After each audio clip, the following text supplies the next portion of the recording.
Sejarah mencatat, sejak masa kekuasaan Belanda, para imigran dari Yaman telah bercampur dengan penduduk setempat. Lalu, bagaimana dengan para imigran yang lebih baru? Yang datang dengan perahu-perahu tanpa negara, yang tanpa surat-surat yang sah seperti imigran Yaman? Saudara-saudara kita dari Rohingya, yang melarikan diri dari tanah mereka yang terbakar konflik. Apakah mereka akan diterima? Apakah mereka telah resmi menjadi bagian dari kita, rakyat Indonesia? Dan kini, pertanyaan terbesar yang menggema di hati rakyat, apa sikap pemerintah? Apakah mereka yang belum sah menjadi warga negara akan diberi tempat? Ataukah hukum berbicara tegas? Apakah deportasi menjadi jalan akhir? Atau justru ada kebijakan lain yang lebih lunak? Sejarah menunggu jawaban, bangsa ini menanti kepastian, dan kita semua terus mengamati apakah negeri ini tetap menjadi milik rakyatnya atau perlahan berubah dalam arus peradaban yang tak terbendung warganegaraan orang asing di Indonesia, terutama para imigran keturunan Yaman. Tentu saja di dalamnya termasuk sekelompok manusia paling rasis, sombong, dan arogan di Nusantara. Mereka adalah para Habib klan Ba'alwi Yaman yang mengaku paling mulia nasabnya, paling suci darahnya, dan paling rasis tingkah polanya. Mereka mengaku sebagai cucu Nabi, padahal orang Arab saja bukan. Malah terindikasi sebagai orang Kaukasus dan keturunan bangsa Khazar atau Yahudi Askenazi, bukan keturunan Ibrahim alias Yahudi abal-abal. Setelah gagal total mencangkok agama Yahudi di abad pertengahan, kini mereka muncul sebagai entitas jahat pada Zionis Israel yang mencaplok negeri Palestina dengan mengaku sebagai keturunan Nabi Yakub bin Ishak bin Ibrahim. Residu dan polusi Khazar yang menyebar ke berbagai negeri ini juga menjadi bukti sebagai parasit yang berbahaya bagi setiap negeri yang ditumpanginya.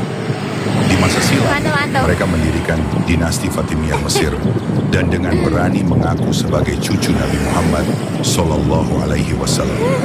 Setelah Fatimiyah ambruk, sisa-sisanya kabur ke Yaman dan kembali mengaku sebagai cucu Nabi.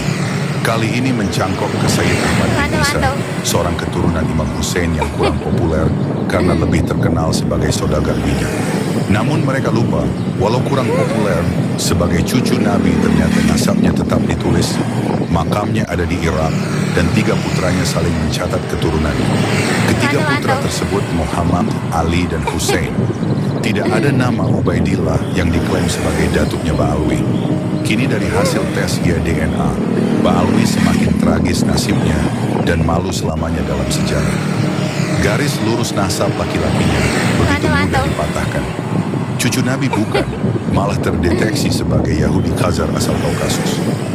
Kini terbukti, klan Ba'alwi yang hijrah ke Nusantara atas inisiasi dan bekerja untuk kepentingan penjajah Belanda, ternyata banyak melakukan kejahatan pada bangsa ini.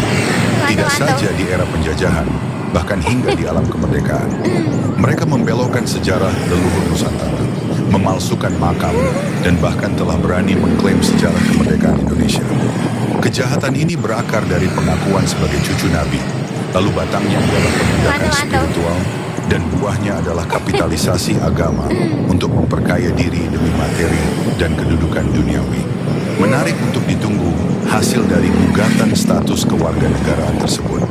Bila memang terbukti mereka bukan WNI, maka dampaknya: pertama, mereka tidak berhak punya tanah di Indonesia. UU Nomor 5 Tahun 1960 tentang Undang-Undang Pokok Agraria.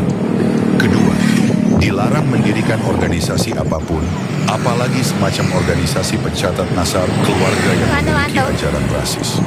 Bahkan dengan mengklaim sebagai keturunan abal-abal dari Nabi, maka mereka telah melakukan kejahatan di negeri orang yang mengancam kehidupan beragama dan kebangsaannya. Ketiga, dilarang untuk menduduki jabatan publik sebagai aparatur negara, termasuk ASN, TNI Polri,